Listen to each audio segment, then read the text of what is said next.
Greetings of peace to all our brothers and sisters in Newcastle Church. 各位紐卡素教會嘅弟兄姊妹，大家平安。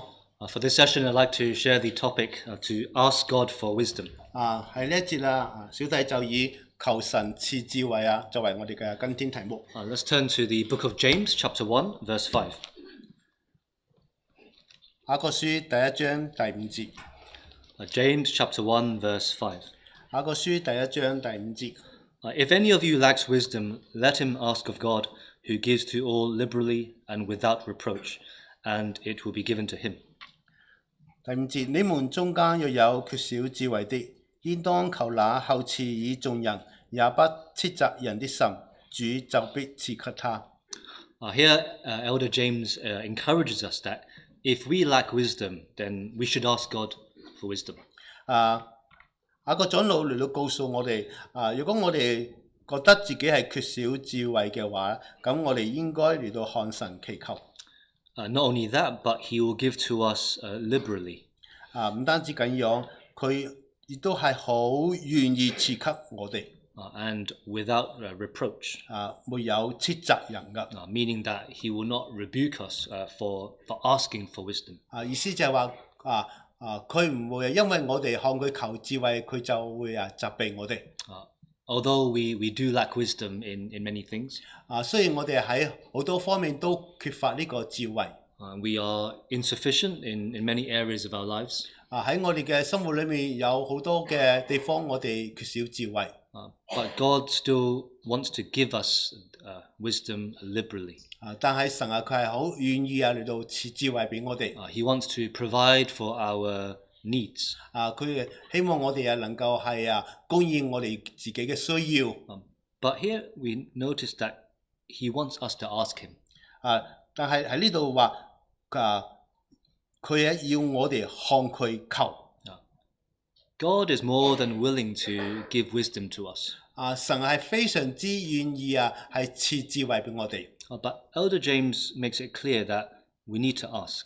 咁雅各長老佢好清楚指明我哋需要嚟到向神求智慧。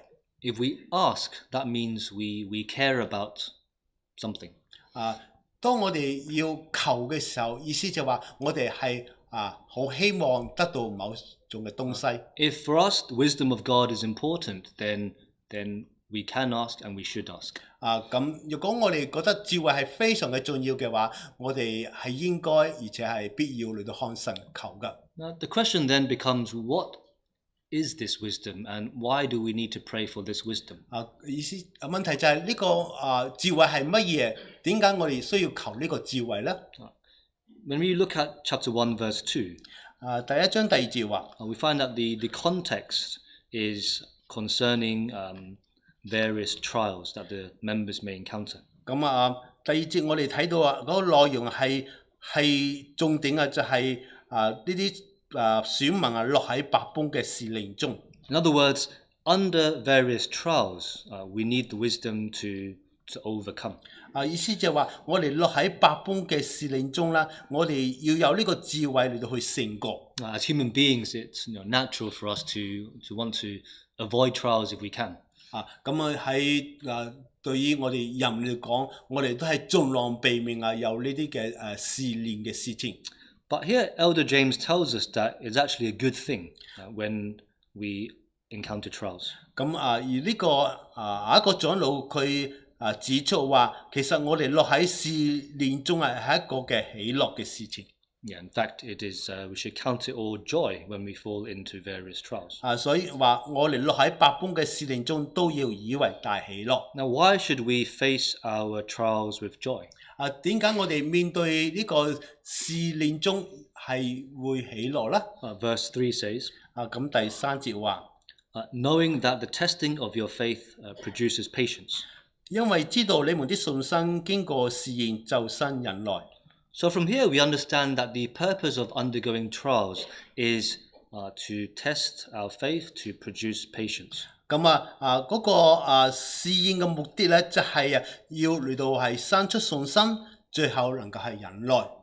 So if we can accept that trials are part of God's will for us, 如果我哋係接受呢個試煉係神對我哋嘅呢個旨意嘅目的嚟嘅話， then it will become an opportunity for us to produce patience. 咁就會讓我哋生出呢個忍耐啦。The word patience here in the Bible is not just a case of waiting. 咁喺聖經所講嘅忍耐，唔係只係一句喺度等待而已。But it means to endure. 意思就係話係忍受。To endure steadfastly. 係不停嘅忍受嚟。Meaning that in our life of faith, we continue to be faithful towards God. 意思就係話喺我哋信仰嘅歷程裏面，我哋仍係一直對神係忠心不變㗎。We continue to live a life for God despite the trials. 雖然面對嘅各種嘅試煉，我哋都係對神嘅信心不變㗎。We find that when we do encounter certain trials, 當我哋發覺到我哋面對各種不同試煉嘅時候， different people may respond differently. 不同嘅人有不同嘅反應。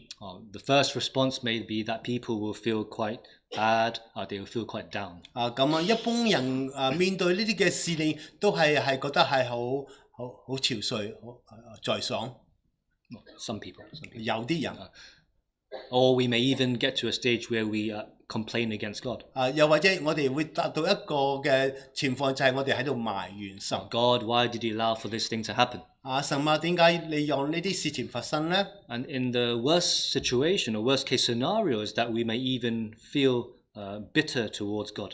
咁一種嘅情況，甚至達到一種嘅情景就係我哋喺度埋怨神啦。We may even end up forsaking God. 我哋甚至達到一種係放棄神啦。We may stop believing in God. 就係話我哋已經停止唔相信神啦。Another kind of response to trial. 另一種面對呢啲試煉嘅反應呢 is that some people they will not feel anything at all. 佢覺得唔係點樣嘅一回事。They will not complain against God. 佢哋唔會係埋怨神。They don't feel bitter towards God. 佢哋感覺對神冇嗰種嘅覺得受苦嘅地方。They have a mindset of, whatever happens, happens. 佢有一種嘅思想就係話，要發生嘅事始終都會發生。They are indifferent to whatever happens. 佢哋對不論發生咩事都唔會改變。They will just get on with their life and do their best to face the trial. 佢哋繼續生活，盡力嚟到面對試煉。From one angle, this may seem quite admirable, quite good. 咁喺某一方面似乎係合理咁樣。At least they are not complaining. 最低限度佢哋都喺度冇埋怨啦。However, their relationship with God may remain the same. 佢哋嘅與神之間嘅關係或許仍係一樣。Because for them, God may not necessarily be in their mind when they are facing the trial. 就係喺佢哋嘅心中喺度思想，當佢哋面對呢啲試煉嘅時候，係與神之間嘅關係冇改變。They are not thinking about God. 佢哋冇嚟到，但係冇思想神。But they're just handling the trial on their own. 佢哋只係自己嚟到去應付呢啲嘅試煉。And for them, they feel that yes, I can handle it. 對於佢哋嚟講，我係能夠係勝任呢啲嘅試煉㗎。But they are not thinking that whilst I am undergoing this trial, is there anything that I can learn from it? 但係佢哋冇思想到，我面對呢啲嘅試煉，我從中得到乜嘢嘅教訓？ Is there something in my life that I need to reflect upon? 係唔係喺我嘅人生當中、生命中有一啲嘅地方我需要嚟思考啦？Then as a result, if they are not, then there is no improvement in their relationship with God. 如果佢哋冇咁樣做嘅話，咁佢哋與神之間嘅關係就唔會有進步啦。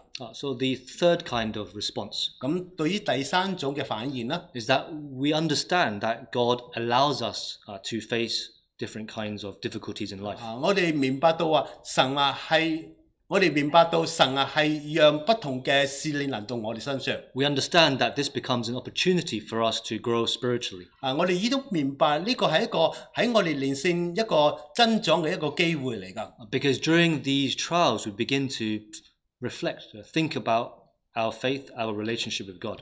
因為喺呢啲嘅試煉當中，我哋可以思想神，讓我哋嘅信心嚟到進步。We can think about are there any aspects where we fall short of God's standards? 我哋喺度思想喺我生活裏面喺邊一方面我係虧缺咗神啦。There was a member who had received a life-threatening illness. 咁有一位信徒佢係生咗一種係比較不能夠醫治嘅病。Now this person before they had this illness, they were somebody who was very argumentative. 咁喺未有呢種病之前係一種常常 likes to argue with people. 常常同人哋有爭吵嘅人嚟㗎。Somebody who was very strong in their own opinion. 係主觀好強嘅人嚟㗎。Somebody who quite often lost their temper. 好容易就會發脾氣㗎。But after they became ill, 咁當佢哋生病之後everything changed. 樣樣嘢都改變啦。And there were two reasons. 有兩種嘅原因。Firstly, they're physically unable to argue with anyone anymore. 第一個就係佢哋嘅肉體冇呢個能力再能夠與人去爭吵啦。Physically, they're just too weak. 喺肉身上佢哋太過弱啦。Also, they are in the hospital quite a lot, so they don't have actually opportunity to interact with others. 亦都因為佢哋常常喺醫院，所以佢哋冇更多機會與別人係相處啦。But the third and the most important reason why everything changed. 但係第三個點解樣樣嘢都能會改變呢？ Is that in the midst of this person's physical suffering, 就係當呢個人喺呢個受苦嘅期間 he began to reflect on his character. 佢開始嚟思考佢嘅個人嘅個性。And he reflected upon his interactions, his behavior with other people. 佢思考到佢與人之間相處嗰種嘅態度。He realized that he was wrong. 佢就明白佢係做錯咗。He realized that he was often the source of many conflicts. 佢發覺到係佢嗰個做出爭吵嗰個源頭出嚟㗎。It was because of him. 因為佢啦。He realized all this during his time of suffering. 咁樣都係因為喺佢嘅受苦當中嚟思考呢啲嘅事。And now he potentially only had a few months left to live. 咁到最後佢只剩低幾個月嘅時間生存。For him, the most important thing now was to make sure that his relationship with God was right. 但到而家啦，佢就覺得最重要嘅就係佢要改善佢與神之間嘅關係。But he also understood that if his relationship with God is to be right, then his relationship with other people in the church also needs to be mended. 咁佢亦都知道當佢要與神之間嘅關係要好嘅時候咧，佢就要以教會嘅弟兄姊妹要嚟到修補啦。So through God's help, through the help of the Holy Spirit, 藉着神嘅幫助，藉着聖靈嘅幫助 he was able to become a different person. 佢就能夠成為一個不同嘅人啦。So from here we see an example of a member who was able to reflect upon their own spiritual life during a time of severe trial. 所以你睇到一個人當喺不同試煉當中嘅時候，佢能夠喺佢嘅人生中有不同嘅思想啦。Even though physically he is not as good as before. 雖然喺肉身上佢肉體唔好似以前咁健康 but spiritually he was in a much better place. 但係喺靈性上佢已經好大嘅進步啦。He was in a much better position to face the Lord in the future. 佢有咁大嘅機會嚟到喺將來面對主耶穌啦。So from this testimony we find that trials can become a positive experience. 所以從呢個見證就可以睇出一個嘅試煉可以睇得出係其實係一種嘅正面嘅嘢嚟㗎。If we face it positively and proactively. 如果我哋係正面而且積極去睇嘅話， then we find that the work of God will be done in our lives. 我哋就會睇到神嘅旨意就係喺我哋嘅生命裏面。 So verse 4 says, 所以喺第4節咁講， Let patience have its perfect work, that you may be perfect and complete, lacking nothing. 但忍耐也當成功，使你們成全完備，毫無缺欠。So for this person, under his trials, when he was going through trials, he continued to endure, and not only that, but he actually began to draw closer to God. 所以當呢一個人佢喺呢個試煉當中，佢能夠係忍耐，不單止嘅忍耐，佢更加係親近神。So we find that indeed the trial was beginning to produce a change in him. 所以呢個試煉能夠帶俾佢人生嘅改變。Even though physically it was challenging, but spiritually he received the strength to continue. 雖然喺肉體上佢係面對呢個痛苦，但喺連線上佢已經係進步好大啦。Not just to endure the pain of the physical pain, but actually to become closer to God.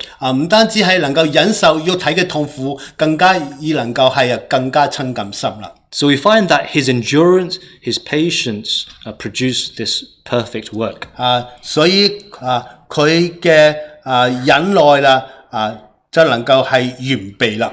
That is the work being that he was able to change his character. 意思就係話佢能夠係改變佢嘅人生，佢嘅個性啦。He was able to realize what he had done wrong. 佢明白到佢以前所作嘅錯處啦。So when we come back to verse 5, 咁我哋睇第5節， we find that this asking God of wisdom is to do with in times of trials. 你睇到呢種嘅向神求智慧，就係喺呢個試煉嘅時候求啦。This wisdom is so that we can learn something from the situation to benefit our spiritual lives. 咁呢種智慧就係讓我哋喺呢個屬靈嘅生命當中做得更加嘅係榮耀神做於自己噶。He will give us the wisdom to overcome the trial. 神會賜智慧俾我哋嚟勝過呢啲嘅試煉噶。He will give us wisdom to overcome everyday challenges in life in general. 佢會喺我哋日常生活當中賜俾我哋嘅智慧嚟到去勝過噶。And as we have mentioned, this wisdom is all about how we understand ourselves better. 正如我哋所講嘅，呢種嘅智慧就係我哋對我哋自己更加嘅清楚明白。Where we see ourselves clearer. 我哋點樣睇自己睇得更清楚。Now in the book of Proverbs, it also encourages us to pray for wisdom. 咁喺箴言亦都告訴我哋要求智慧。Let's turn to Proverbs chapter 2. 第2章箴言。Proverbs chapter 2. 箴言第2章 verse 3. 第3節。Yes, if you cry out for discernment and lift up your voice for understanding. 呼求明哲，揚聲求聰明。Here the author, just like James, is also asking us to cry out for discernment or for wisdom. 咁呢個作者亦好似呢個雅各長老咁話要我哋呼求明哲，要我哋揚聲求聰明。Yeah, and in the English is for understanding, so that we know how to understand things. 英文係一個明白，要求明白。And then the discernment is 分辨。再嚟就係一個 discernment， 一個分辨。Yeah. So this is related to wisdom. 呢個係同智慧係有關係嘅。Now, what is the result of obtaining this discernment and this understanding? 咁嗰個要得到明哲，要得到呢個聰明嘅目的係乜嘢咧 Verse 5. 第5節。Then you will understand the fear of the Lord and the knowledge of God. 你就明白敬畏耶和華，得以認識神。The result of wisdom is understanding the fear of the Lord.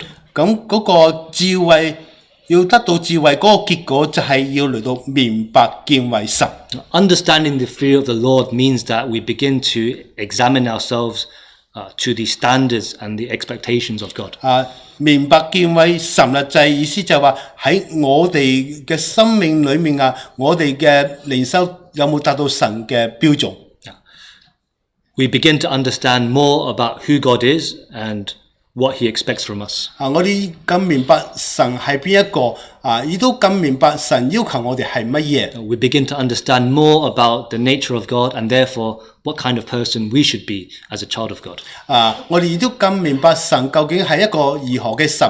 咁今天我哋成為神嘅兒女，我哋應該如何嚟到學習佢一樣。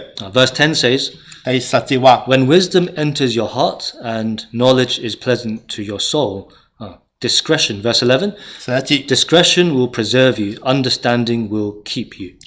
10節智慧必入你心，你的靈要以知識為美。11節謀樂必護衛你，聰明必保守你。We find that in the end, the purpose of obtaining wisdom, discretion, understanding is to preserve us, to protect us. 我哋睇到呢個智慧係讓我哋有呢個係明哲啦，讓我哋有呢個聰明啦，咁個目的就係要嚟到係保守我哋自己。To protect us or to preserve us from what? 要嚟到護衛你，又或者係保守你乜嘢啦？ Verse 12. 第12節 To deliver you from the way of evil, or from the man who speaks perverse things. 要救你脱離惡道，脱離說街謀話的人。So ultimately, the purpose for pursuing after the wisdom of God is to discern right from wrong. 咁呢個求神賜智慧嗰個最終嘅目的咧，就係能夠有分辨是與非嘅智慧。If we are able to increase in this kind of godly wisdom, 如果我哋能夠增加呢啲神所賜俾我哋嘅智慧， then we can be preserved, and as it says here, we can be delivered from the way of evil. 咁樣我哋就能夠係得到保守啦，我哋亦都能夠脱離呢個惡道。So when Elder James encourages us to pray for wisdom, 所以雅各長老鼓勵我哋要嚟到求呢個智慧。this wisdom is to help us live a more discerning life. 呢個智慧係讓我哋能夠過咗一個分辨嘅生活。Let's come back to James chapter 1, 我哋翻嚟雅各書第1章 verse 6. 第6節。James chapter 1, verse 6. 雅各書1章6節。Now here, Elder James begins to talk about the attitude that we should have in asking for wisdom. 雅各長老告訴我哋喺我哋向神求智慧，我哋應有嘅態度係如何。He says in verse 6, let us ask in faith, with no doubting, for he who doubts is like a wave of the sea, driven and tossed by the wind. 佢對我哋話第6節，只要憑着信心求，一點不疑惑，因為那疑惑的人就像海中的波浪，被風吹動翻騰。Now, if we are asking God for wisdom, why would we doubt? 如果我哋喺向神求智慧嘅話，點解我哋會有懷疑呢？ What does it mean to doubt? 懷疑係咩意思呢？ Doubting, as explained here, it means to waver, to not be sure. 咁呢個懷疑就係好似被風吹動翻騰一樣噶。We are tossed to and fro by the sea. Our position is always changing. 好似海中嘅波浪搖嚟搖去，意思就係話我哋嘅位置嘅思想，我哋唔確實。But why would we doubt when we are asking for wisdom? 當我哋求智慧嘅時候，點解我哋會懷疑呢？ If we continue to read verse 7 and verse 8. 我哋繼續睇第7、第8節。For let not that man suppose that he will receive anything from the Lord. He is a double-minded man, unstable in all his ways. 這樣的人不要想從主那裏得什麼8節，心懷二意的人在他一切所行的路上都沒有定見。So the reason why this person is described as somebody who is doubting is because he's a double-minded man. 呢個人點解佢會係懷疑呢？就係因為佢沒有呢個定見。What does it mean to be double-minded in verse 8? 喺第8節話第8節心懷二意係咩意思呢？ It means that there's a contradiction in our lives. 意思就係話喺我哋嘅生命當中有呢種矛盾嘅心理。On one hand, we may desire to want to draw near to God. 喺一方面，我哋好想嚟到親近神。But on the other hand, we also have a desire to draw near to sin. 而另一個方面咧，我哋就有一種嘅慾望啦，親近呢啲罪惡。So when the Bible talks about double-mindedness, 所以當聖經談到話心懷二意嘅人， it is to do with sin. 就係同罪有關係嘅。Let's look at chapter 4, verse 8. 睇第4章第8節。James chapter 4, verse 8. 雅各書第4章第8節。James chapter 4, verse 8. 第4章第8節。Draw near to God, and he will draw near to you. Cleanse your hands, you sinners, and purify your hearts, you double-minded. 你們親近神，神就必親近你們。有罪的人啊，要潔淨你們的手；心懷二意的人啊，要清潔你們的心。I think we've heard of this verse very often. 我相信我哋常常聽到係呢一句嘅經文。But probably only the first part of this verse. 或者我哋只係留意呢一段經文嘅前部分。Draw near to God, and he will draw near to you. 我哋會聽到話親近神啦，神就會親近你哋。We always encourage one another, right? When you're going through difficulties, draw near to God, and God will draw near to you. 咁我哋常常都係互相勉勵你要親近神啦，神就會親近你。But we often don't continue to read. We don't continue to read the second part of the verse. 但係我哋通常都唔會繼續睇第8節嘅第二部分㗎。So if I'm to encourage someone, draw near to God, He'll draw near to you. 我要鼓勵人，你要親近神啊，神就會親近你。But will I say, but cleanse your hands, purify your heart? 但係當我講話，你要潔淨你嘅手，潔淨你嘅心。You sinner. 你有罪啦。I don't think we would say that, right? 我相信你都唔會咁講啦，係咪？ You just take the first part. 你就會只係用第一部分。Because it sounds quite comforting. 因為第一部分會俾你帶嚟安慰。But then the question is, how do you draw near to God? 個問題就係你如何親近神。When you take the verse as a whole, 你要整句攞嚟用㗎。Then you find that the way to draw near to God is to cleanse your hands, to purify your hearts. 咁你就會發覺成節嘅經文就係要潔淨你嘅手同埋清潔你嘅心。In other words, we can't draw near to God if we still remain in sin, or if there are parts or areas of our lives that we don't want to change. 意思就係話我哋冇親近神，就係因為我哋冇嚟到潔淨我哋嘅手，同埋喺我哋嘅生活當中喺某一部分我哋冇改善。So drawing near to God is not just an abstract feeling. 所以呢個要親近神唔係一種係虛幻嘅事㗎，抽象嘅人。But actually drawing near to God is something very practical to do with cleansing our hearts and changing our ways. 而親近神其實係一個實際嘅做法啦，就係要潔淨你嘅心同埋潔淨你嘅手㗎。So in verse 8, James says that these people are sinners, they need to purify their hearts, and he also mentions that they are double-minded. 所以呢度話佢哋係需要嚟到清潔佢哋嘅心，同埋話係佢哋係心懷二意嘅人。So double-minded is therefore related to the fact that we are still sinning. At the same time, maybe we still appear to want to draw near to God. 呢個心懷二意嘅人就係話佢哋仍係站喺呢個罪惡嘅道路裏面。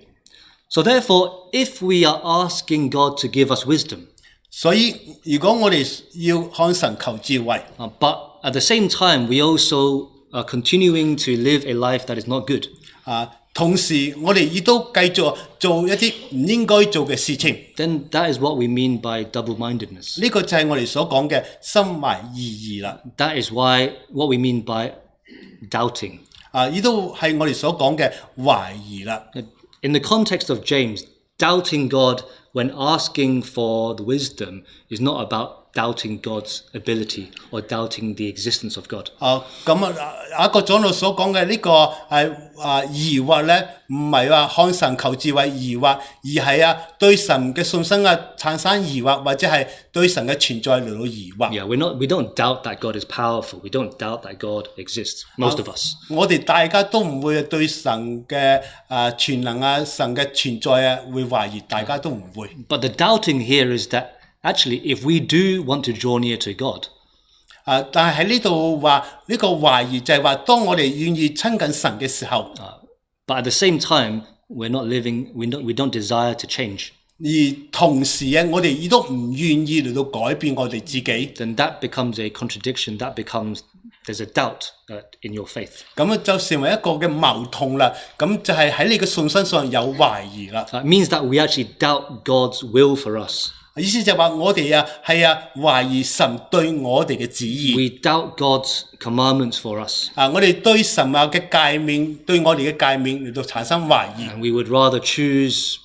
our own path, maybe a little bit of God and a little bit of our own desires. 喺我哋選擇道路嘅時候，我哋寧願選擇我哋自己中意行嘅路，多過神要我哋走嘅路。Sometimes it's obvious when we are leading a double-minded life.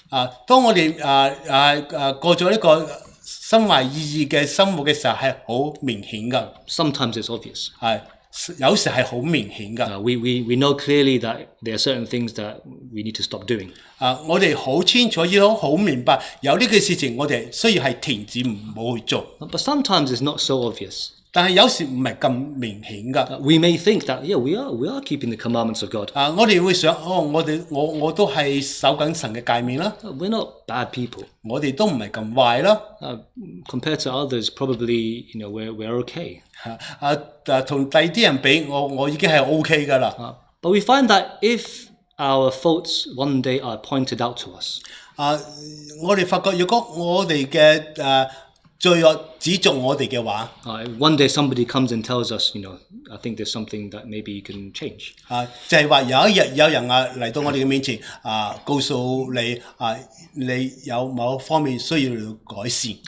And is at that point that is a test as to whether we can accept it or not. 呢個時候就係嗰個點就係你願意改變，抑或唔改變。Are you going to, and that will reveal whether we have this double-mindedness or not. 咁樣就顯明你喺呢個時候有冇心懷意義咁樣。Because if you're not willing to change, then that means we remain in that doubtful state. 如果我哋唔願意去改變嘅話，意思就係話我哋仍然係喺呢個迷惑懷疑嘅地步裏面。So today, for most of us, the struggle is not doubting the existence of God.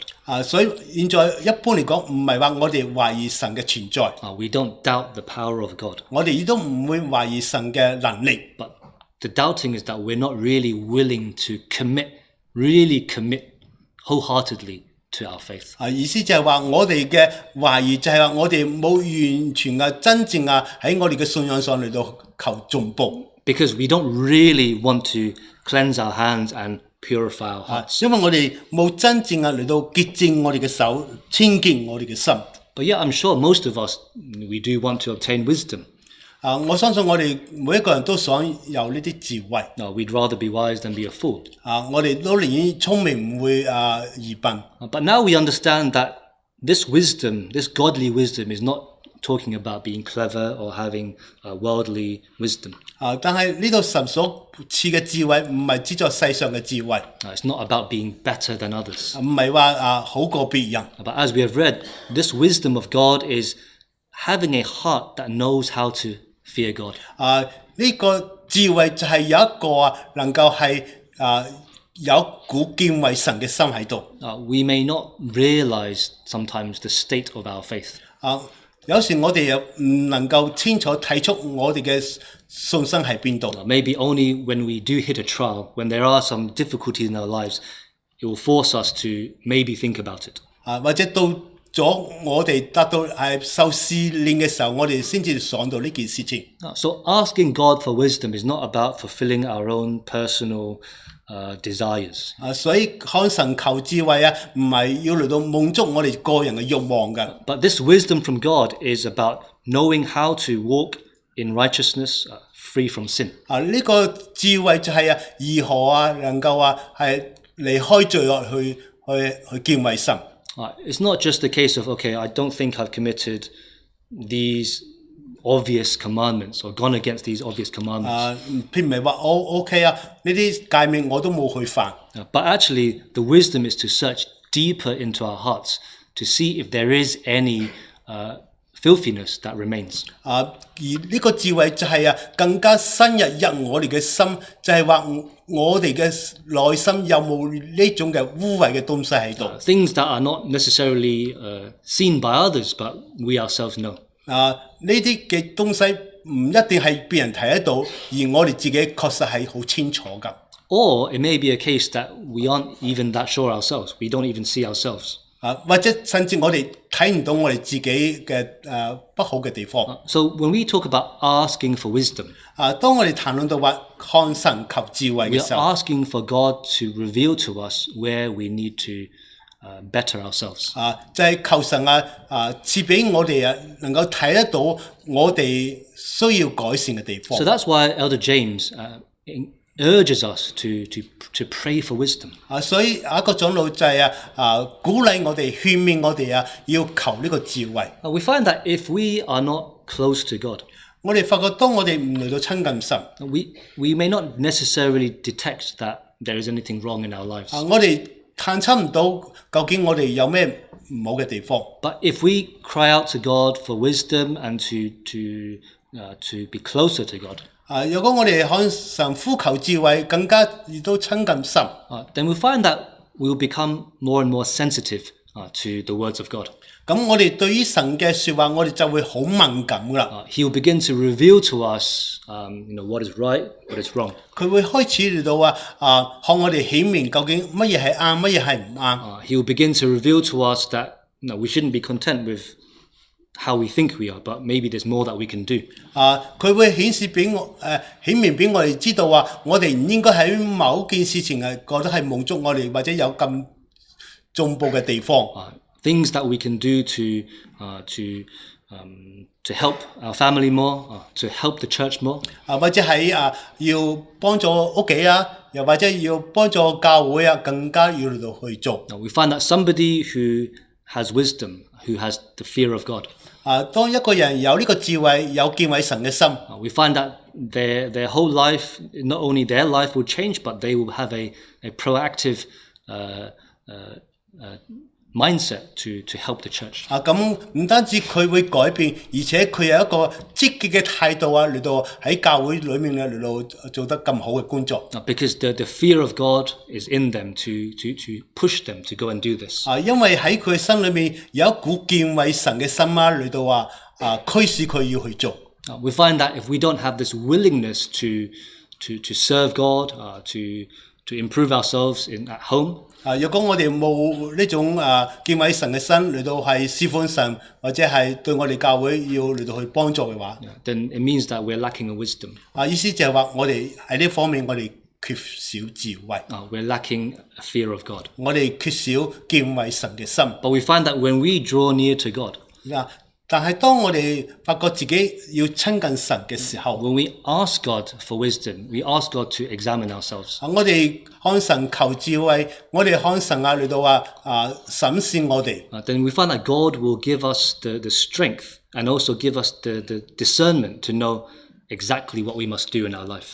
神會賜俾我哋呢個能力，亦都有呢個分辨嘅知識嚟到喺我哋生活中嚟到點樣去做。So the purpose of asking for wisdom, 所以向神求智慧嗰個目的 ultimately is so that we can stay faithful to God in whatever trials that we may face.